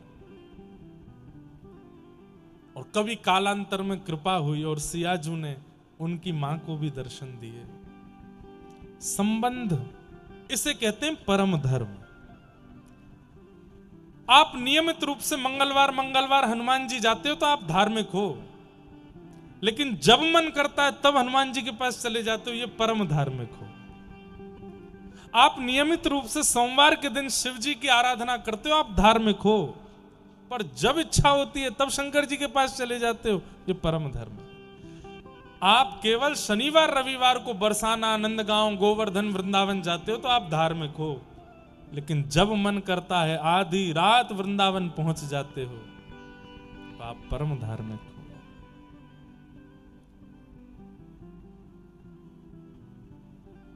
किशोरी जी से संबंध मानो, ठाकुर जी से संबंध मानो, कोई तो नाता बनाओ उनके साथ में। भोर होत महलन में थारे, सेवा के मिस जाऊं। भोर होत महलन में थारे, सेवा के मिस जाऊं। भोर होत महलन में थारे, सेवा में नित जाऊं। भोर होत महलन में थारे, सेवा के हित जाऊं। मंगला के नित दर्शन पाऊं, जीवन सफल बनाऊं। मंगला के नित दर्शन पाऊं, जीवन सफल बनाऊं। किशोरी मोहे सेवा में लीजो, लाडली सेवा में लीजो। घर जंजाल छुड़ाए, बस बरसाने को दीजो। किशोरी मोहे सेवा में लीजो, लाडली सेवा में लीजो। ऐसे नहीं, करताल बजा के गाओ। बस बरसाने को दीजो। ए किशोरी मोहे सेवा में लीजो, लाडली सेवा में लीजो। घर जंजाल छुड़ाए, बस बरसाने को दीजो। किशोरी सेवा में लीजो, लाडली सेवा में लीजो। घर जंजाल छुड़ाए, बस बरसाने को अरे दीजो। संबंध केवल माता पुत्र का नहीं होता, संबंध केवल बहन भैया का नहीं होता, सखा सखाओं का नहीं होता, संबंध स्वामी और दास का भी होता है। अगर हम किसी और संबंध में नहीं जा पा रहे हैं तो किशोरी जी हमारी स्वामिनी है, ठाकुर जी हमारे स्वामी हैं, हम उनके दास हैं। इसी भाव से, दाव भाव से, किशोरी मोहे सेवा में लीजो, लाडली सेवा में लीजो। जग जंजाल छुड़ाए, पास वृंदावन को दीजो। किशोरी मोहे सेवा में लीजो, लाडली सेवा में लीजो। जग जंजाल छुड़ाए, बस वृंदावन को और दीजो। हे पड़ी रहूं मैं द्वार तिहारे, रसिकन दर्शन पाऊं। खड़ी रहूं मैं द्वार तिहारे, रसिकन। भक्तन की रज धूल मिले तो अपने शीश चढ़ाऊं। भक्तन की रज धूल मिले तो अपने शीश चढ़ाऊं। ओ भक्तन की पग धूल मिले तो अपनी शीश चढ़ाऊं। भक्तन की पग धूल मिले तो अपने शीश हे किशोरी मोहे द्वारे रख लीजो, लाडली द्वारे रख लीजो। जग जंजाल छुड़ाए, बस बरसाने को दीजो। किशोरी मोहे द्वारे रख लीजो, लाडली द्वारे रख लीजो। जग जंजाल छुड़ाए, बस वृंदावन को दीजो।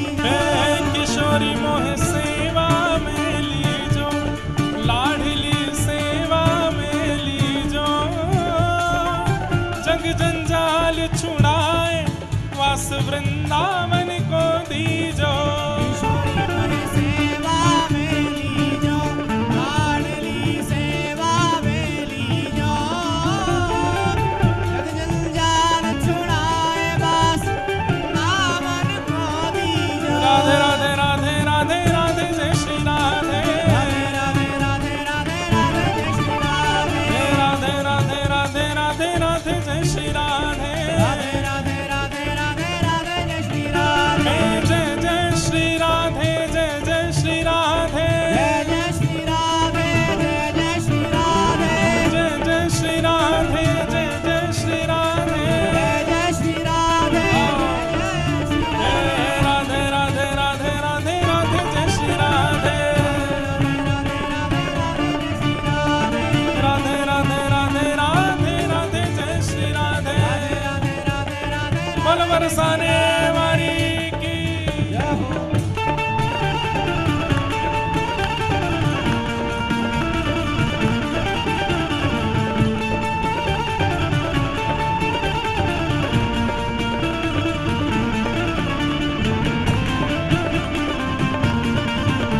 बल बरसाने वाली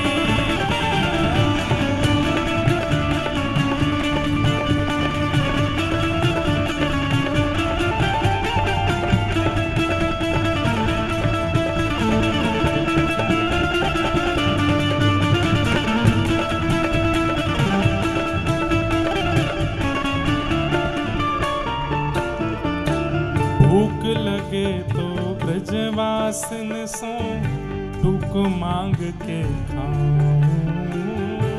लगे तो ब्रजवासिन के दुख मांग के खाऊं। कबहु प्रसादी श्री महलन की कृपा होए तो पाऊं।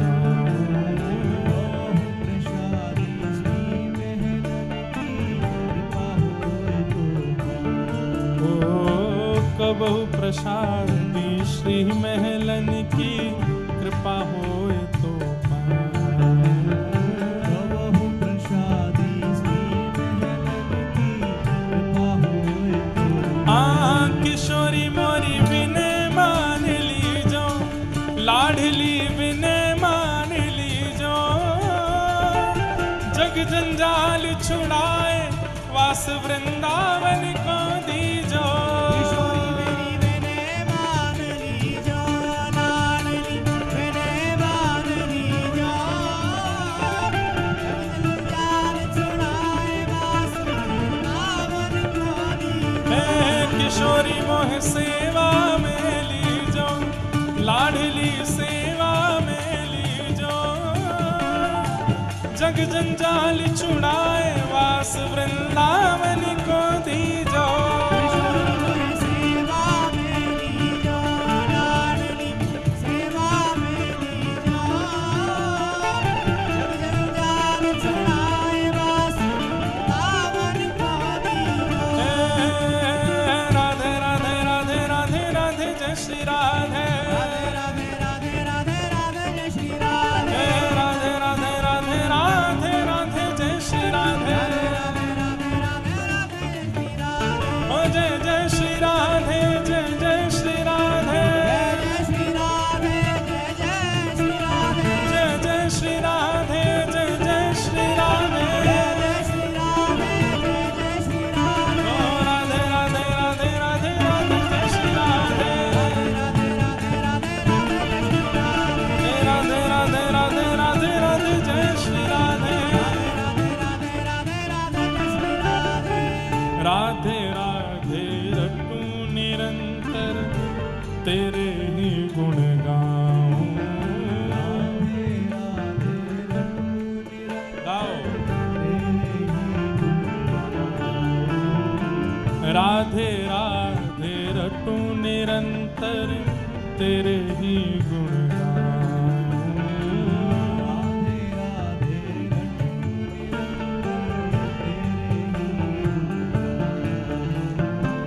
तेरे ही गुण गाए गाए मैं तेरो ही मैं जाऊं। तेरे ही गुण गाए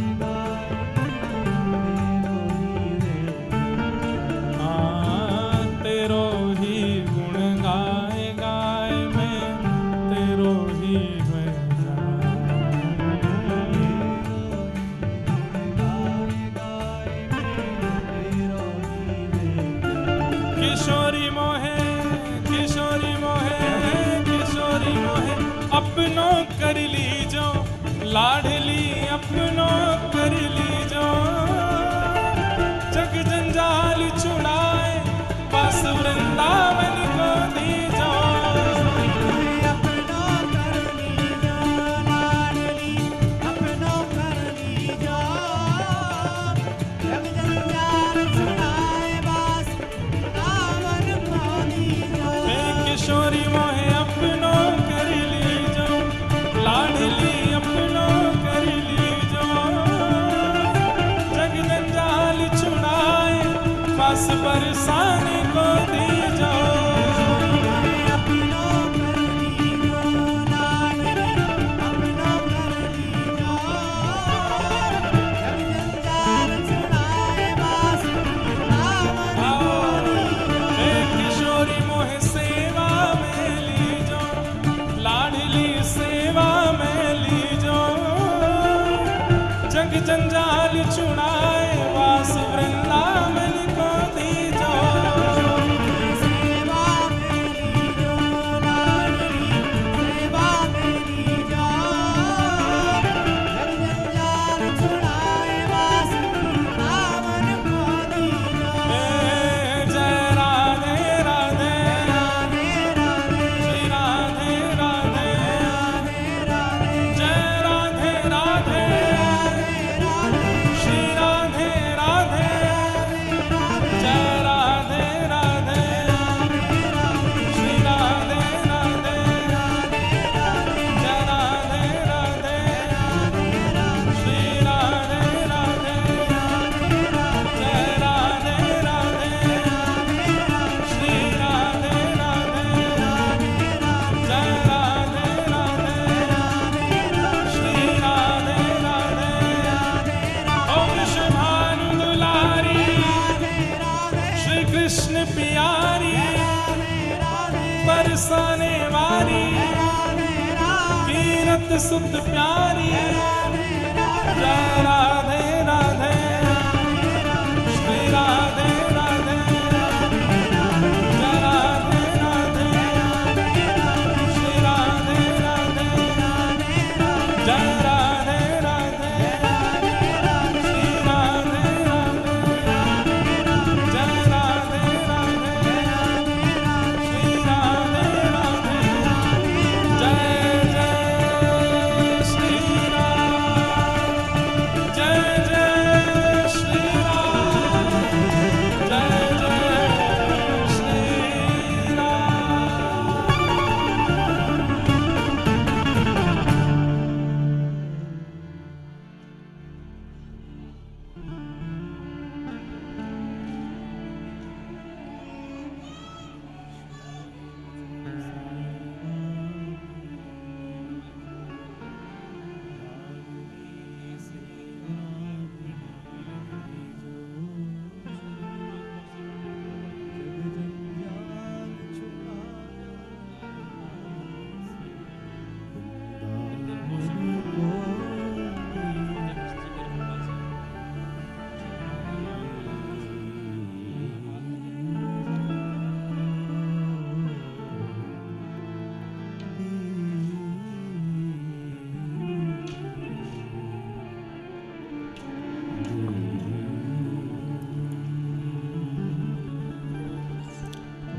बोलो वृषभानु दुलारी की जय। राधे राधे रटू निरंतर, तेरे ही गुण गाऊं।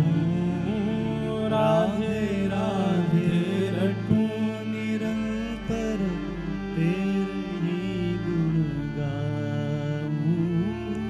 तेरे ही गुण गाए गाए मैं तेरो ही हुए जाऊं।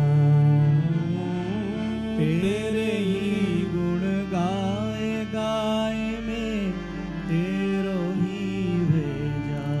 किशोरी मोहे अपनो कर लीजो, लाडली अपनो कर लीजो। जग जंजाल छुड़ाए वास वृंदावन को दीजो किशोरी मोहे अपनो कर लीजो लाडली अपनो कर लीजो जग जंजाल छुड़ाए बास वृंदावन को दीजो जग जंजाल छुड़ाए वास बरसाने को दीजो जग जंजाल छुड़ाए बास बरसाने वास को दीजो। वास को मतलब ये नहीं कि हम अलवर छोड़ के वहां चले जाएं। वास को मतलब है कि ब्रज 84 कोस जो है ना भैया, ये अचल है, देखवे में अचल है, लेकिन वैसे सचल ठाकुर जी की तरह ही है। जैसे ठाकुर जी भक्तन के लिए प्रकट है जाए, वैसे ही हमारा 84 कोस को बरसानो, श्री गोवर्धन, नंदगाम, वृंदावन, ये भी प्रकट है जाए। बस प्रकट करने वालों चाहिए। अलवर में श्री श्यामचरण दास जी ने प्रकट कियो, दिल्ली में सहजोबाई ने प्रकट कियो, मेड़ता में मीराबाई ने प्रकट कियो, गुजरात में नरसिंह मेहता ने प्रकट कियो,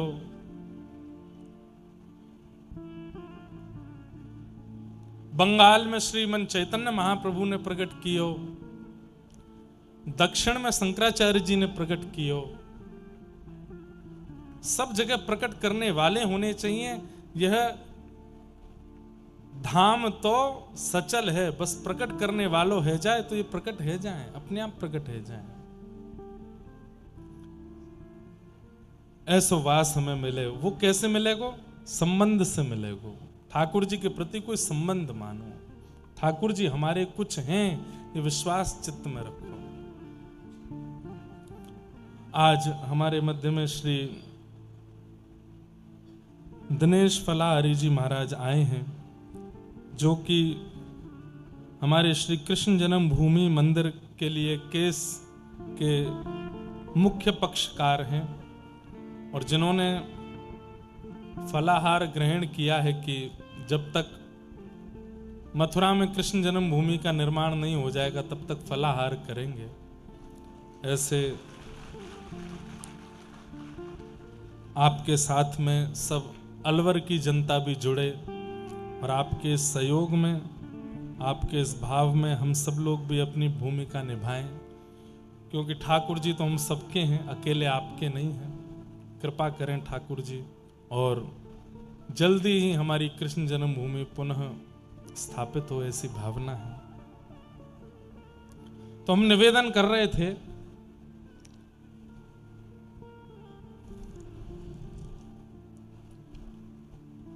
श्रीमद् भागवत का विषय क्या है? हमारे चित्त में परम धर्म को प्रकट करना। परम धर्म मतलब ठाकुर जी के प्रति कोई संबंध।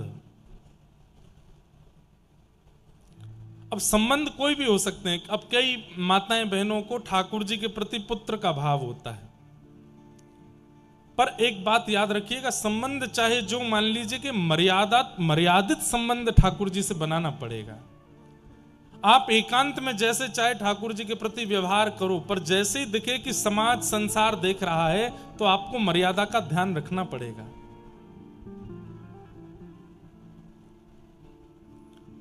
एक भैया हमारे परिचय के थे, वो मुझसे बोले, महाराज जी हमारे पिताजी ने जमीन का बंटवारा 3 लोगों में किया, हम 2 भाई हैं। मैंने कहा तीसरा कौन? बोले तीसरे हमारे घर के ठाकुर जी। मैंने कहा बहुत अच्छी बात है, हम उनको अपना बड़ा भाई मानते हैं। मैंने कहा बहुत अच्छी बात है। एक दिन मैं उनके घर गया, तो अब मैं जैसे ही गाड़ी से उतरा तो उनकी शब्दावली कैसी थी, अपने ठाकुर जी को कान्हा बोलते थे।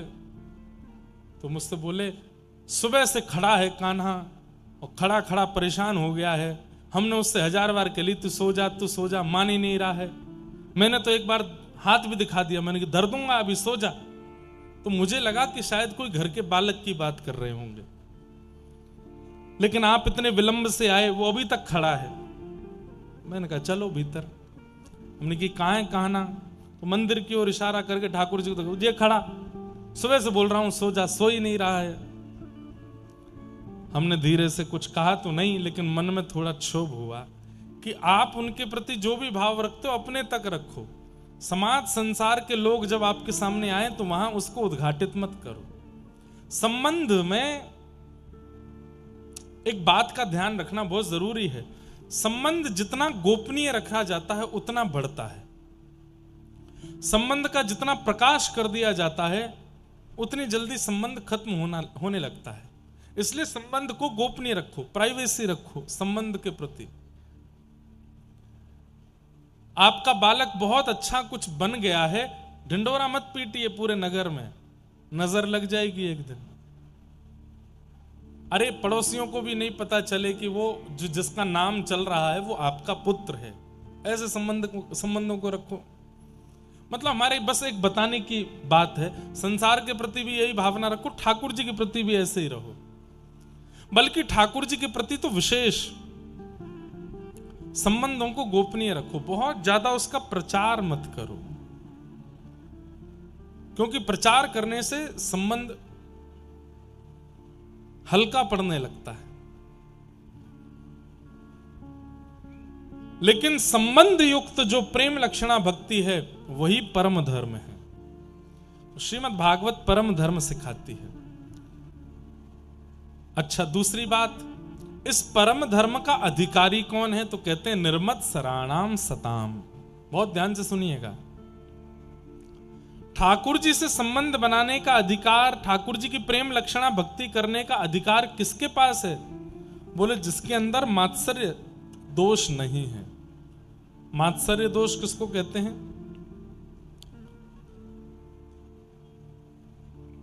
दूसरे के प्रति ईर्ष्या की भावना। ईर्ष्यालु व्यक्ति को ठाकुर जी कभी नहीं मिलते, ये बात आपको माननी पड़ेगी। ईर्ष्यालुओं को भगवान की प्राप्ति नहीं होती। काम चित्त में है, ठाकुर जी मिल जाएंगे। क्रोध चित्त में है, ठाकुर जी मिल जाएंगे। लोभ चित्त में है, ठाकुर जी मिल जाएंगे। वासना चित्त में है तो भी ठाकुर जी मिल जाएंगे। लेकिन यदि ईर्ष्या चित्त में है, ठाकुर जी नहीं मिलेंगे। आजकल देखा जाता है कई लोगों के अंदर काम नहीं है, वासना नहीं है, मोह नहीं है, पर ईर्ष्या है। और उसको वो लोग ज्यादा बुरा भी नहीं मानते, और ईर्ष्या हर दूसरे व्यक्ति में मिल जाती है। लेकिन ईर्ष्या एक ऐसा दोष है जो ठाकुर जी को बिल्कुल प्रिय नहीं, बिल्कुल अच्छा नहीं लगता। और कहीं ना कहीं वह ईर्ष्या संसार के प्रति है तो कोई बात नहीं, लेकिन यदि वो ईर्ष्या किसी भक्त के प्रति है वो तो अपराध है, वैष्णव अपराध है, ईर्ष्या नहीं। अभी हम नरसिंह मेहता जी का चरित्र सुना रहे थे नायरोबी में। नरसिंह मेहता जी से कितनी ईर्ष्या की। सबसे पहले तो उनके घर वालों ने घर से निकाल दिया, घर वालों ने ईर्ष्या की। उसके बाद नगर वालों ने नगर से निकाल दिया, नगर वालों ने ईर्ष्या की। अंततो गत्वा ब्राह्मण समाज ने, नागर वंशीय ब्राह्मणों ने अपने कुल समुदाय, अपने ब्राह्मण वंश से निकाल दिया।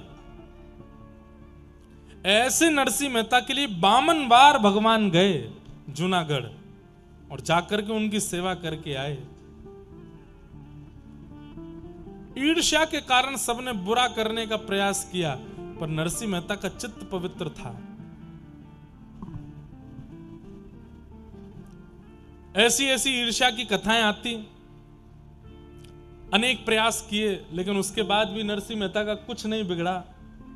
उसके बाद भी नरसिंह मेहता के साथ कुछ बुरा नहीं हो पाया। सब लोग इधर देखो, यहां देखो, इधर देखो, हमें देखने आए हो ना आप, कथा सुनो। आहा,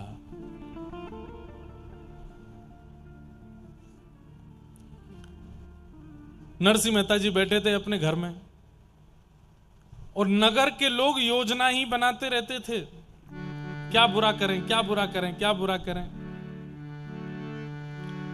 तो एक बार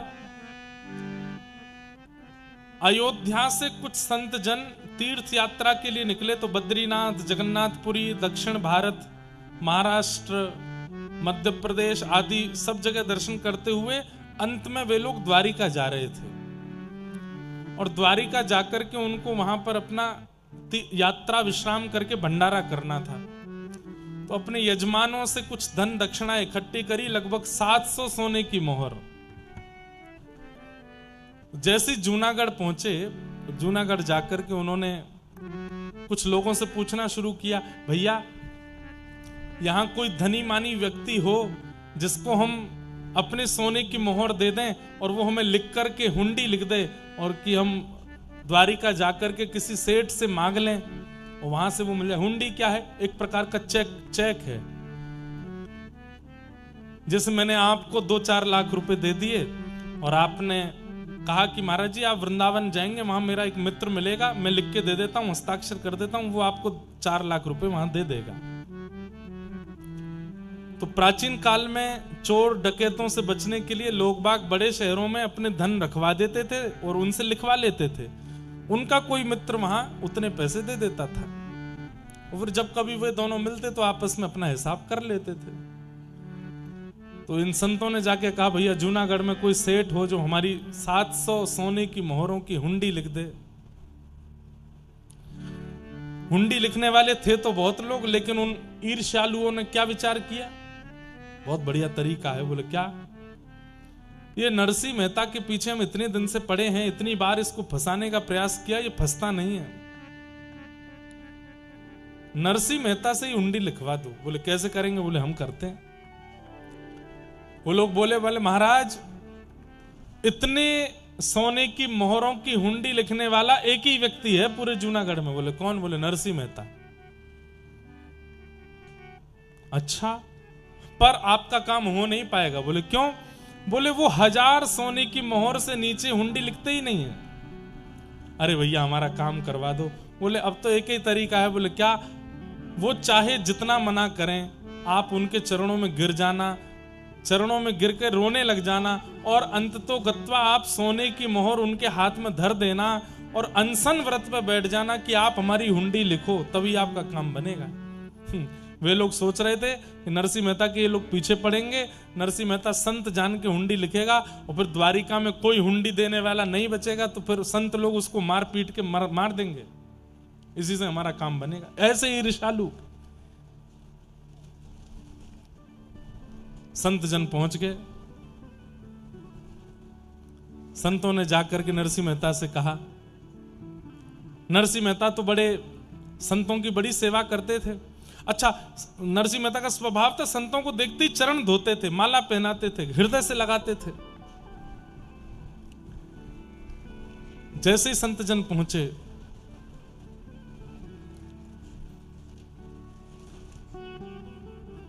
ठाकुर जी आ रहे हैं।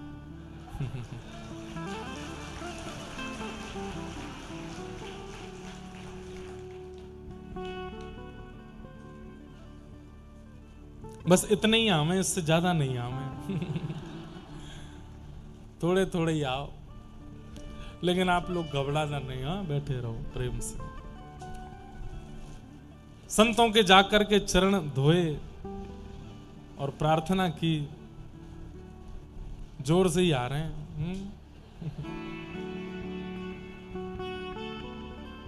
अब व्रज में होती तो हम कह देते कि रज उड़ रही है, अब यहां क्या बोलें। जय हो।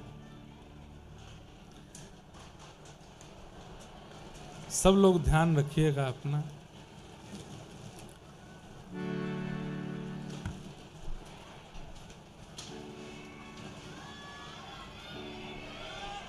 बोलो वृंदावन बिहारी लाल की। हमें लगता है आंधी ही चल रही है, पर मौसम का कुछ कह नहीं सकते। हाँ ठीक है।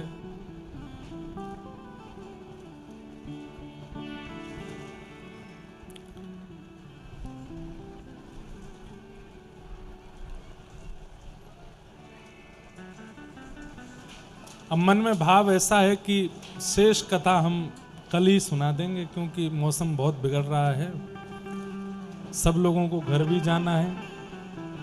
आज की कथा को कीर्तन करते हुए यहीं विश्राम करेंगे। यजमान लोग मंच पर आकर के कीर्तन कर लें, आरती कर लें, उसके बाद फिर आगे की शेष कथा कल कहेंगे, यही उचित रहेगा। यानी सब ठीक है, लेकिन धूल मिट्टी बहुत उड़ रही है। श्यामा हृदय कमल सो प्रगट्यो, श्यामा हृदय कमल सो प्रगट्यो, श्यामा हृदय कमल सो प्रगट्यो, श्यामा हृदय कमल सो प्रगट्यो, श्याम हृदय गुहा